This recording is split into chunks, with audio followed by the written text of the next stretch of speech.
Hey, what's up, family? I'm King back with another video. Not today. Is it Justin? Finna be reacting to what's going on in the Middle East. MAGA, stars, blast.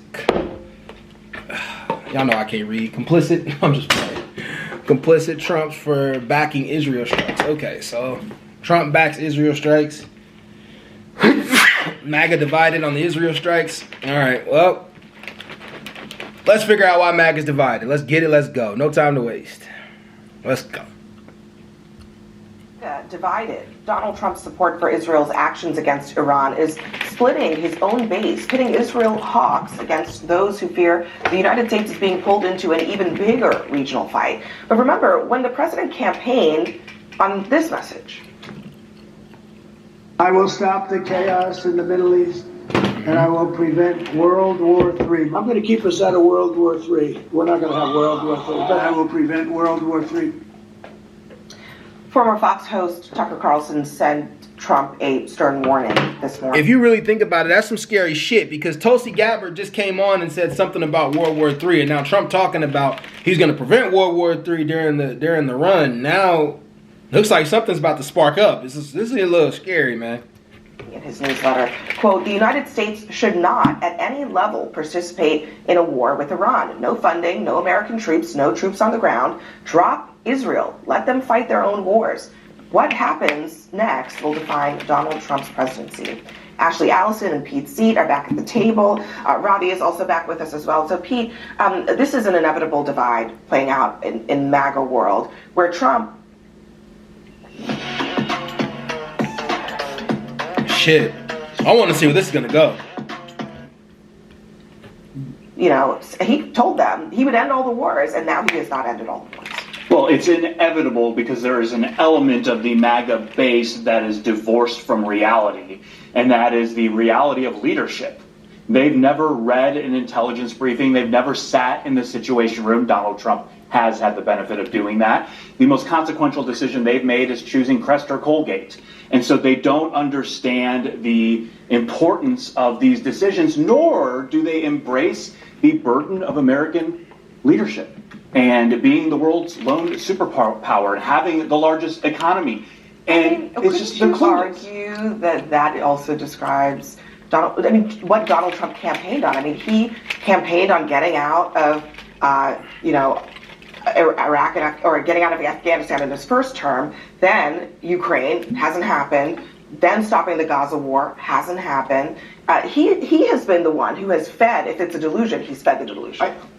I think he's very good at sort of spotting the mood, and I'm a Crest man, by the way. But I think, in as much as there's a constituency on the left and the right that really does want to end all of these wars around the world, Trump wants to cater to that. He is also, I think, looking at this moment and saying, well, Israel's taking out Iran's nukes. This is actually quite popular in the region. It's popular in the United States. It's a win as well for a wing of his party. So why not milk some of that? I think he's just looking at each faction and how they're reacting and seeing what he can get out of it. And I think it's reasonable. What we've been missing for so long as Republicans is leadership. Like, just Donald Trump should tell us. I know, it's surprising. I know, it's surprising. I just wanted, for the record, he just needs to tell us what he thinks. Yeah. He keeps playing this both sides things or staying quiet, but it's interesting because, where is he in the Russian-Ukraine conflict? He can't say Russia invaded Ukraine, and so nobody even knows where he really stands on that. I remember a saying that I have memorized over and over, the short part of it. Ronald Reagan gave at the Goldwater Convention. He said, we can have peace and we can have it tomorrow. Surrender. And there is a surrender caucus in the MAGA base that basically thinks peace at any cost, including at the reputation of the United States, is worth it. And I don't. I think one thing, though, is that Donald Trump makes a lot of promises that he can't keep, and because they're empty promises. So you say, I'm going to end the war in day one of my administration. Many of us said that's not going to happen, especially if you're not going to tell the truth about what happened for the war to start. And there are people, to your point, in the Republican Party and MAGA who... Well, I'm being fair to Trump now. What the fuck do we expect? Like, that region has been iffy for a little while. Now, should he have said he was going to end all wars? Absolutely not, because now everybody's going to hold him to that. But at the same time, he can't control what goes on around the world. And apparently we weren't involved in the choice of the strike. That was Israel's total choice. So it's... I'm on the fence with this. I do think he definitely should have not said that. But, I mean, then again, would he have got elected had he have not said that? So, I don't know. Believe him, everything he says, even if he says the sky is green. They believe everything he says and they do not question it. I think what you're seeing now, though, with Tucker Carlson, even Steve Bannon, he was saying, Israel has to go at it alone. Let me play that sound from Steve Bannon. And hold on, like, it's interesting. Tucker Carlson, Elon Musk, a lot of Republicans, Ron Paul, the guy who's retiring, can't think of his name, Mitch McConnell. It seemed like a lot of Republicans are challenging like where Trump is going with a lot of this stuff. That's actually pretty interesting too. That shows that the Republican Party can be fair though. So like we can't completely say the Republican Party is unfair. But I think they're talking about just the MAGA supporters, I guess. Earlier today on the War Room. Israel puts Israel first, as they should. I have no problem with that. But America's got to put America first.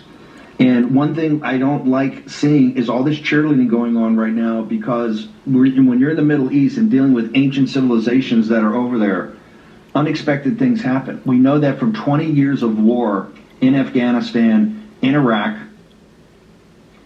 They're isolationists though, and so it is for them. It's only about America. I'm not gonna be like Adam and give Donald Trump the leadership credibility stamp of approval tonight.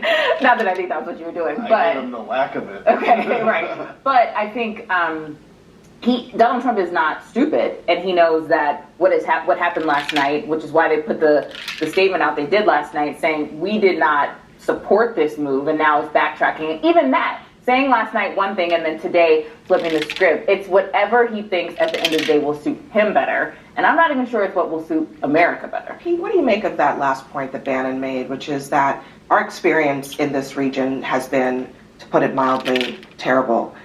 We have gotten into essentially quagmires by intervening, and there is a fear, especially among some of the younger folks who lived through that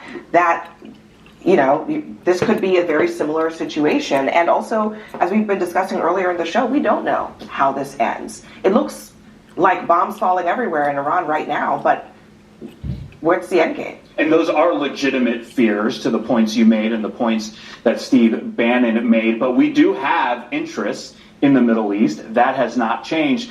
But what I think is so interesting about this is these are the same people who keep saying, art of the deal, don't take anything off the table. And here they are begging the President of the United States to take things off the table.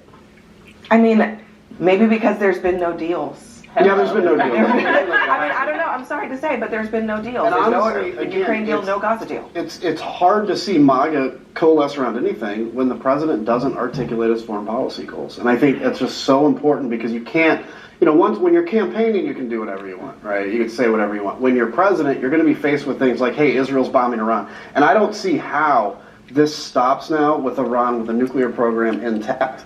And honestly, the United States is going to have to make a statement either way on what's happening, more than just silently, I think, intercepting some missiles. CNN's chief international correspondent, Clarissa Ward. Yeah, it's going to get really hard to stay neutral now. It's happening, so the world now, this is not a good thing, y'all. This is not a good fucking thing. Like, the world can't stay neutral now. It can't. Joins us now from Eilat, Israel. Clarissa, you just arrived there. Tell us what the scene is like tonight on the ground. At Penn Station, your ears may hear. Oh my God. And your craving hears. Penn Station's cheesesteak. That sounds good though right now. I don't hold.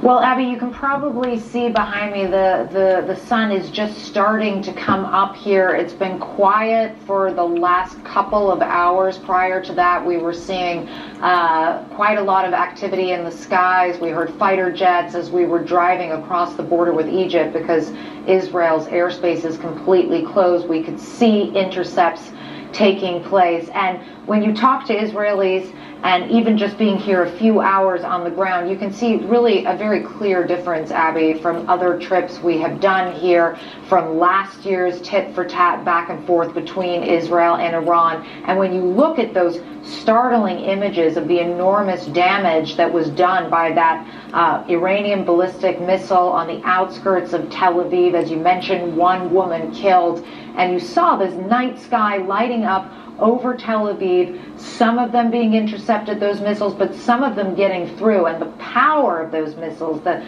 ferocity of the kind of roar as they made impact. When you talk to people here, there's a real sense that this is a significant escalation, that this is leading to a new chapter, and that's something that is being echoed across the region. This is a region tonight, or I should say this morning, Abby, really on a knife edge. We've heard Israel's defense minister, Israel Katz, basically vowing very hard punishment for those attacks that took place on civilian areas. Of course, Israeli missiles have also been falling on civilian areas inside Iran.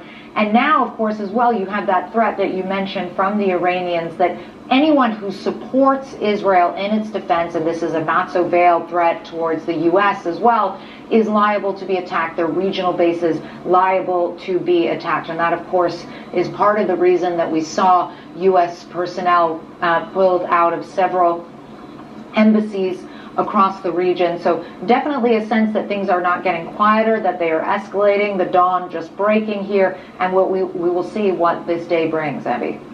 And Clarissa, what is your sense of the targeting here of some of these ballistic missiles that are coming in from Iran? You know, when we saw those attacks... I just thought about something. Tucker Carlson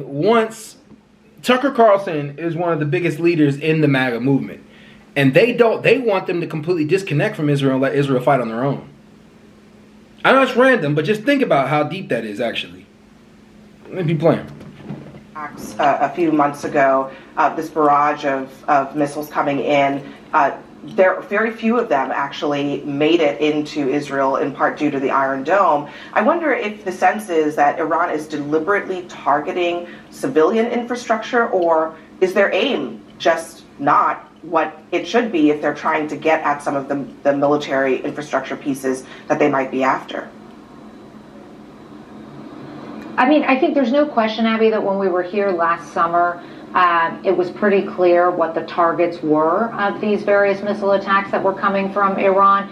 The impression that we have here is that the gloves have effectively come off now, right? Because the sites that you're seeing in Tel Aviv and around Tel Aviv this evening in central Israel, like, this is not like anything that people here have seen before, and certainly that we have seen before. And that's why you're seeing such a strong response from the defense minister accusing Iran of deliberately targeting civilians. Of course, we don't exactly know what the intended target was. But make no mistake, this is a new chapter. It's a dangerous chapter. It's a dramatic escalation. That's why you are seeing leaders across the world, particularly in the region, but also in Europe, desperately calling on all parties to kind of pull back from the brink before things get even worse than they already are. But at the moment, Abby, no clear exit ramp in sight, and despite President Trump's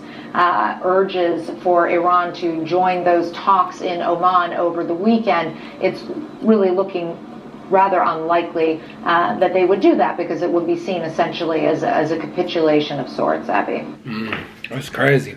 It's actually getting really scary, y'all, because what's next? That's the big question. Like, what the fuck is going to happen next? And hopefully we don't have to put boots on the ground, but I mean, it's getting to that point, man, where the conversation is going to be like boots on the ground. But hey, we'll see what happens. Hey, y'all, peace.